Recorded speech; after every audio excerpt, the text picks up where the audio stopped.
and welcome to Lesson 8 of the Twilight Dreaming Quilt. Block 8 is our Serene Swan in a Magical Pond, and this week's technique is Log Cabin. Log Cabin is a traditional patchwork block. It can be made in different sizes.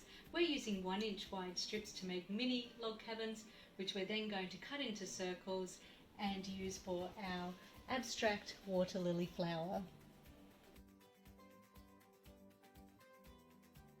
So a log cabin block is a centre square with strips sewn around the outside edge of it. For this block here, you're going to need to choose 4 different colours. So we've used an aqua, pink, purple and green, and then we're using our background fabric also. So the strips can be cut across the fabric, they can cut down the fabric. With these mini log cabins, it doesn't really matter. To cut your background strips, just use some fabric left over from when you're cutting your 18-inch squares. So I have my strips all cut and I've got my centre squares. So my centre squares are just 1-inch squares. You need 2 1-inch squares. There's my strips. So I'm going to head over to the sewing machine now and show you how to make your log cabin blocks. So I'm at the sewing machine. I have my 1/4-inch foot on and I've got a neutral coloured thread and a size 70 universal needle. So to start sewing, you need your 2 1-inch squares, and first of all we're going to start sewing with a background colour strip. So what I'm going to do is I'm just going to line up, first of all, my square, and I'm putting a strip on top of that. I'm lining up the edges to begin with. Those edges were nice and square to start with. And then I'm going to just start sewing. I'm then going to take my next 1-inch square and I'm just going to slip that underneath. It doesn't have to be right next to the other one because it's a little bit difficult to see at the moment, so I'm just popping it underneath there, making sure that everything's nice and level and sewing that there. Once you've sewn, you can then trim them to size.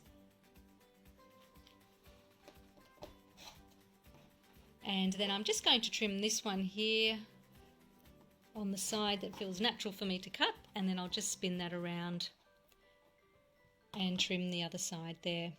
Using the lines on your ruler to make sure that everything's nice and square. And now we're going to press. We're going to open out and press, and we're always pressing towards or basically away from the centre square. So over to the iron to press. This project here is basically it's a stitch, trim and press process. So basically what we're going to do is we're going to continue sewing strips around our centre square in a clockwise motion. So to make sure that you always stay clockwise, get into the habit of placing your pieces with the last strip that you sewn running across the top edge. So now we're just going to continue sewing. Every time you cut, if you make sure that your strip is nice and straight on that edge there, all you have to do is just line it up so that it's level with the top edge of our piece there, and then slipping it underneath. Now we're not going to do a reverse stitch, we're just using a small, meaning a reverse stitch at the beginning and the end.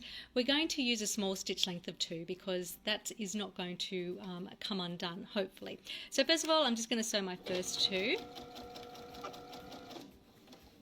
And now the next little trick is to reduce the amount of times that you have to cut. If you line up your next piece and try and make that level with the last one that's just running through the machine there, and line it up like this, and then we can sew. If you were making quite a few log cabin blocks at the same time, you would just continue putting your pieces underneath and sewing them in one go. So as I said before, it's a stitch, trim, press process. And now we're going to trim. It's a good idea to get into the habit of always double checking that everything is nice and square using the lines on your ruler. And then opening out, we're going to push our seam away from our centre square and we're going to press. So that's giving us our start of our log cabin.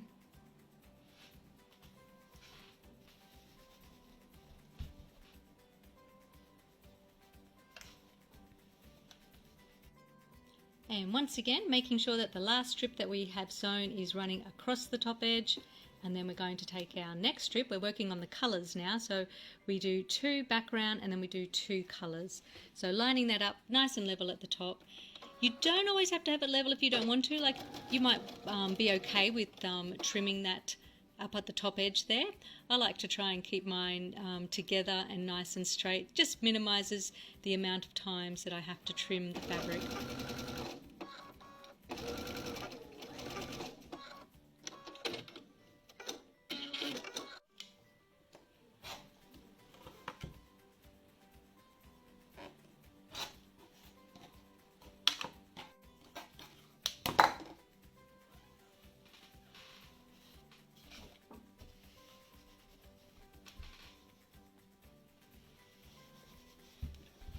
So you're just going to continue the process of stitching your strips around the centre square in a clockwise motion.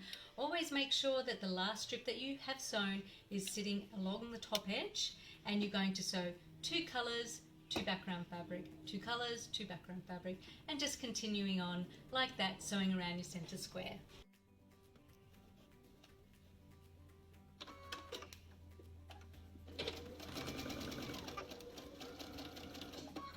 Now, if you don't want to have to always be worried about lining your strip up exactly, or lining your piece up exactly with the last little block there, you can leave a 1/4 inch gap in between each of your blocks. Just means that you have to do more trimming, but that's totally fine.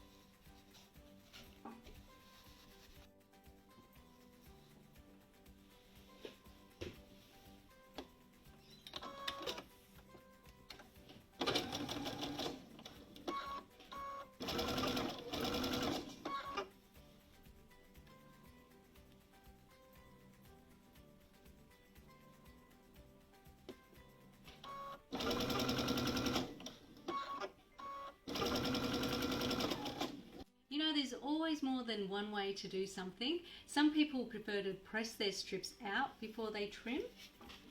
So just pressing out like that and then trimming.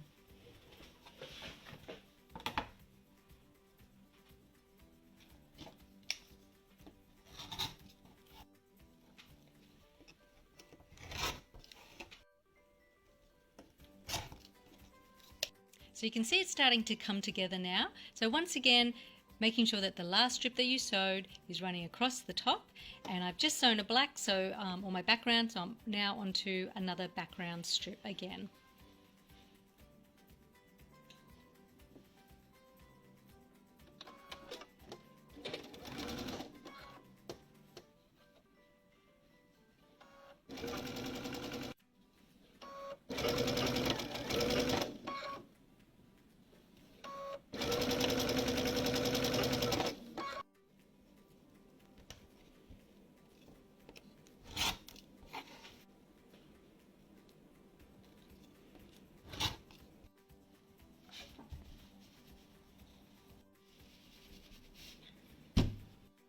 So we're on to our next colour now.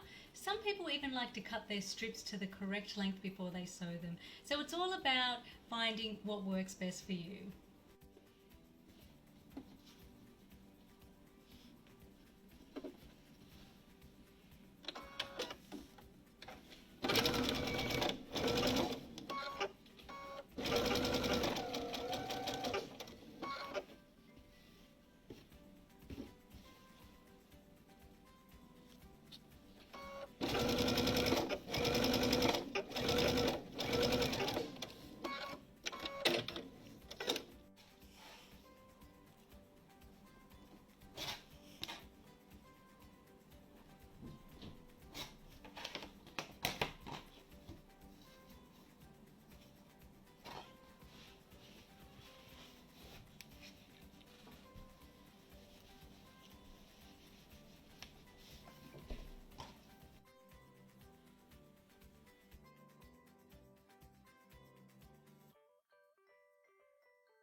So there's our log cabin blocks finished. You can imagine if you made lots of these, it would make a really great quilt. There's different ways that you can lay out your log cabin blocks. You can have all of the plain darker colours in the middle, or you can spin them around and I'm going to have the green in the centre. So there's lots of different ways and things that you can do with log cabin blocks. But what we're going to do is we are going to cut them into a circle and make them into a flower. So on our pattern sheet here, I've got my 4 pieces taped together, and using these circles just like we did with last week, I'm going to trace them onto fusible web, and I'm going to cut out so that I've got about 1/8 of an inch around the outside edge. That's quite important. It's going to help us for when we iron it onto our blocks. When we go to iron this onto the block, with the wrong side of the block facing up, I'm just going to position the circle there so that the line for the circle is 1/8 of an inch away from the edge of my green coloured fabric there. Not my background fabric, but the green coloured one. And then I'm ironing that on like that.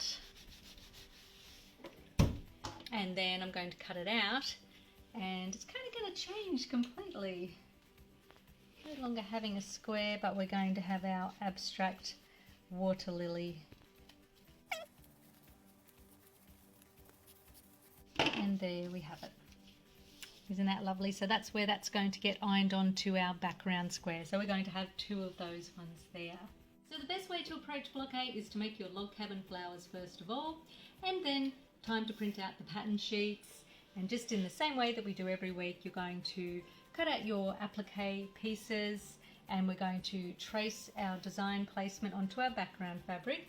This week we've got a really lovely continuous quilting design that we have used to symbolize the water. So you can see that there on your pattern sheet, and make sure that you trace that out when you're tracing out your design placement. So once you've got your applique shapes fused into place, it's just a matter of doing your stitch around the edge, be it your zigzag stitch or your blanket stitch, and then pop your log cabins on. Now what I've done with these ones here is I've stitched them on, and I'm using a little zigzag, and I have zigzagged in green, but when it's come to the top part, which is my background fabric, I've used a thread to match my background fabric. I don't want that to stand out. That's just going to give the block a little bit of extra texture there. Once you've stitched around the edge of your applique shapes, the next step is to put your 3 layers together, ready for quilting. So once again with the quilting, we're going to do the outline first of all using your background coloured thread, stitching nice and close to the edge of each of the applique shapes. That's just going to anchor it down to hold everything together. And then the next step is we're going to do our continuous quilting to symbolize the water. I've used my walking foot to do this, and on the pattern there's a starting point. So we're going to start here and just slowly following the design around. So this is going to take you all the way from the top, wind you through all of the fish and the flowers, and you're just following it all the way around, and you'll see that it'll keep going and you'll finish here. So I've used a variegated blue thread, but you can use any colour thread that you like, which will go in with your block. Once we've done that, then it's just a matter of doing some echo quilting around the edge of the swans. With the flowers here, because the bottom of the flower has gone into the water, I've actually just started my quilting just above my water edge there, and I've started in close to the edge of the stem, and then I brought that up, doing a little zigzag shape actually around the top edge there of the water lily flowers, our log cabin blocks, and then finishing off with the twinkling stars. And I've also done it's the same kind of thing, the twinkling stars on the water lily pads there. Lily pads, aren't they? So that's it. I hope that you enjoyed block 8. I hope you're excited for block 9. Block 9 is going to be our little dreamer. So thanks everyone, and we'll see you next week.